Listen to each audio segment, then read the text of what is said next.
Hello everyone, this is Serious Trivia, and today we're continuing the Terrible Regents of Wu Let's Talk Lore series with episode 6, titled A Costly Reinforcement. Before we get started, here's the answer to our trivia question from the end of our last episode, and be sure to stay tuned until the end of this episode for a brand new trivia question. Now, last time we ended as Zhu Yi's reinforcement army clashed with Wei forces led by General Zhou Tai on the outskirts of Shouchun.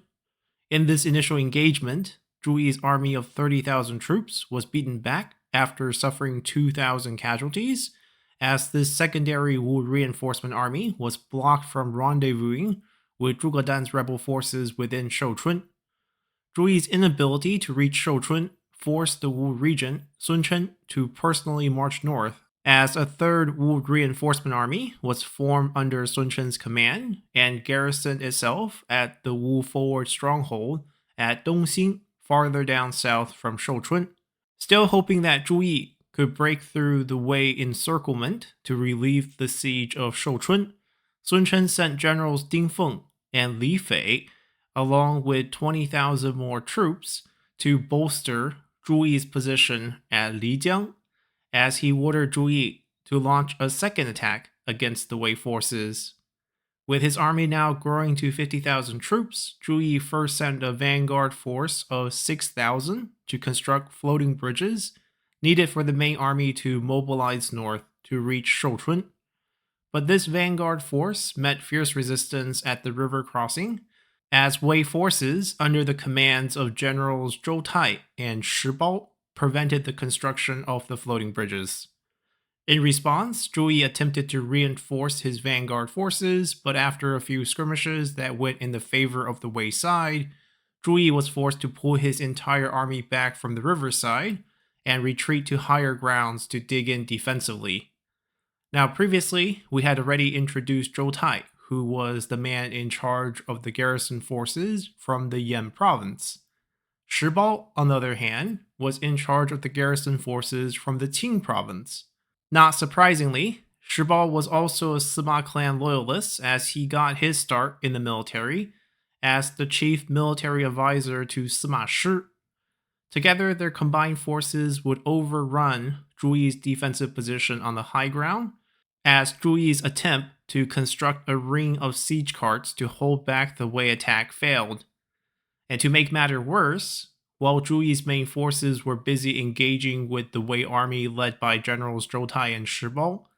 another smaller Wei detachment led by Hu Liet snuck behind with a force of just 5,000 troops, as they would find and raid Zhu Yi's supply storage at Dulu, where they would torch and burn all of the Wu supplies.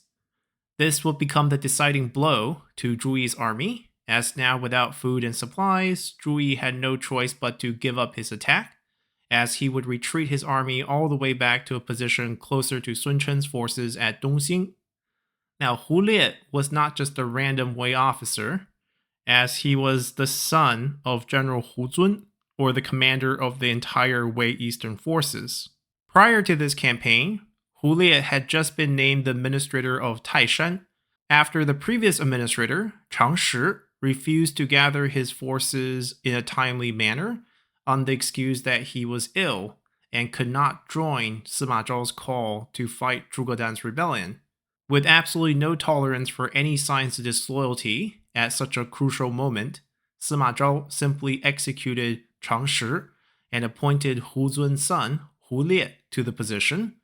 and thanks to his raid, Zhu Yi's army was now defeated for good, as the food situation got so bad for Zhu Yi's retreating army that it was recorded that soldiers were forced to boil tree leaves just for subsistence. Yet despite this dire situation, Regent Sun Chen still wanted Zhu Yi to fight on, as there was immense political pressure from home to relieve the siege of Shouchun, because there was a sizable Wu army led by key figures such as Quan Yi and Quan Duan inside. So Sun Chen offered to give Zhu Yi another 30,000 troops to mount a third attack. However, at this point, Zhu Yi refused on the grounds that his army's morale was absolutely decimated, and with barely any supplies left, they needed more time to rest and regroup before making another attempt. Furious at Zhu Yi's disobedience and the progress of the war, Sun Chen ordered Zhu Yi to come over to his encampment to explain himself. Believing that he was in the right, Zhu Yi didn't think twice about the invitation, as he agreed to head over to meet Sun Chen in person at Sun Chen's encampment. Now, at the time, Lu Kang, the son of Lu Xun, was an officer serving under Zhu Yi, and he tried to warn Zhu Yi that given Sun Chen's cruel and power-hungry nature, the meeting could become dangerous. But as Zhu Yi comes from the esteemed Zhu clan of the Wu commandery that have long intermarried with the Sun clan, Zhu Yi saw Sun Chen as almost family and thus did not share Lu Kang's concerns as he rode alone to see Sun Chen. But as we have already seen in the civil war over the regent position, in the quest for power, Sun Chen had already killed countless gentry clan in-laws and even a few Sun clan relatives. And his summon of Zhu Yi here was precisely designed to kill Zhu Yi, to make an example out of his disobedience and to place him as the scapegoat for this seemingly failed campaign. And thus, when Zhu Yi met Sun Chen to explain his reasoning, Sun Chen paid little attention as he immediately ordered his guards to seize Zhu Yi on the spot, much to Zhu Yi's surprise. Now, you have to understand that Zhu Yi hailed from one of the most esteemed Wu gentry clans on the level of the Xiahou clan of Wei. And because of this, Zhu Yi had always thought himself as untouchable. In the past, when Zhu Yi had disobeyed past regents, such as Zhuge Ke, during the siege of Hefei, where he threw a fit and threw Zhuge Ke's command back in his face, he was only punished verbally and stripped of his command temporarily. Now, with how much closer he was to Sun Chen, as Sun Chen entrusted him with the Da Dudu title on the onset of this campaign, Zhu Yi never imagined that Sun Chen would harm him.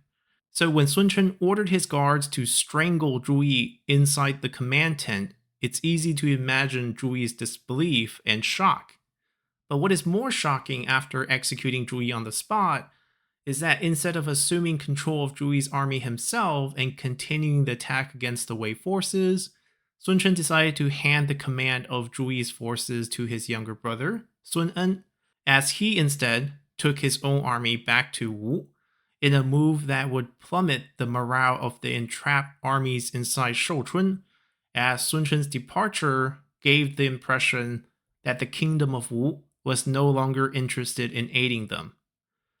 Now, unfortunately, at the same time, two young members of the Chen clan, in Quan Yi and Quan Yi, who were both grandsons of Quan Cong from Quan Cong's eldest son Quan Xu's line, got into a family dispute over their late father's inheritance back in Wu, and as a result of this dispute, the two of them took their few personal guards and their mother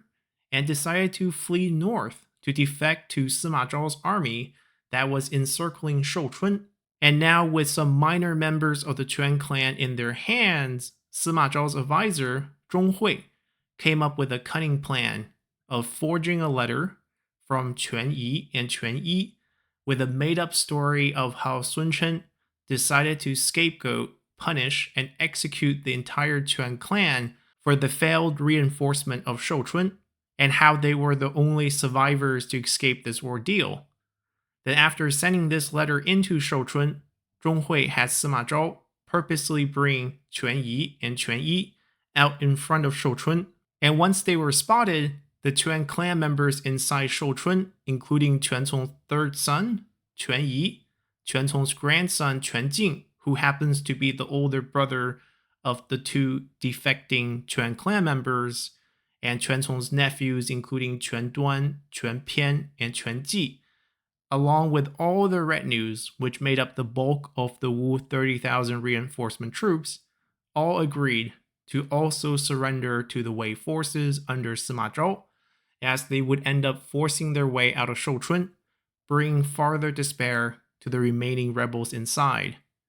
For the remaining Wu reinforcement army, under the commands of Wen Qing and Tang Zi, numerous breakout attempts were attempted, with little success, as finally in January of 258, After almost a year-long siege, with supplies running dangerously low inside the city, Wenqing, Tang Zi, and Zhuge Dan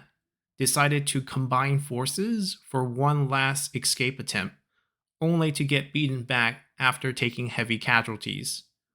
With desperation now setting in due to low supplies, a strict ration was put into place, but dispute over unfair ration distribution between the former Wei forces under Zhuge Dan's command and the Wu reinforcement forces under Wen Qing's command soon caused infighting amongst the rebels. And as Zhuge Dan and Wen Qing never liked each other, the fight over supplies soon got violent, as in the end, Zhuge Dan used this opportunity to execute and kill his longtime personal rival Wen Qing. This, however, sparked another wave of defection, as Wen Qing's two sons in Wen Yang and Wen Hu soon fled the city with their retinues to join Sima Zhao instead. A month later, the city of Shouchun finally fell, as Zhuge Dan would be killed, and the third rebellion Huainan would officially come to an end.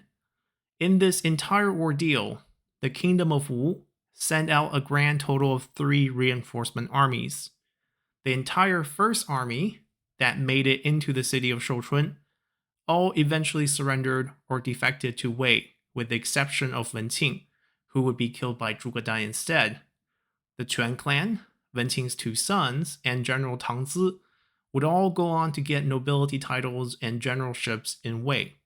The second reinforcement army, led by Zhu Yi, would suffer heavy losses, but more importantly, General Zhu Yi would be killed by none other than Sun Chen himself to be the scapegoat for the failed campaign.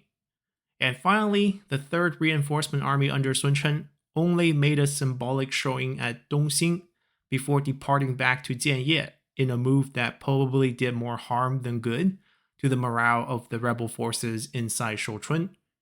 And with that, we're going to be ending our episode here, as we'll continue next time to talk about why Sun Chen returned back to Wu and what he has planned to farther cement his power within the Wu court. So hopefully you all have enjoyed this episode enough to consider subscribing to the channel for more content on Three Kingdoms history, or simply support the channel by leaving a comment below, or just by hitting the like button. And as always, I'll see you all next time. Bye!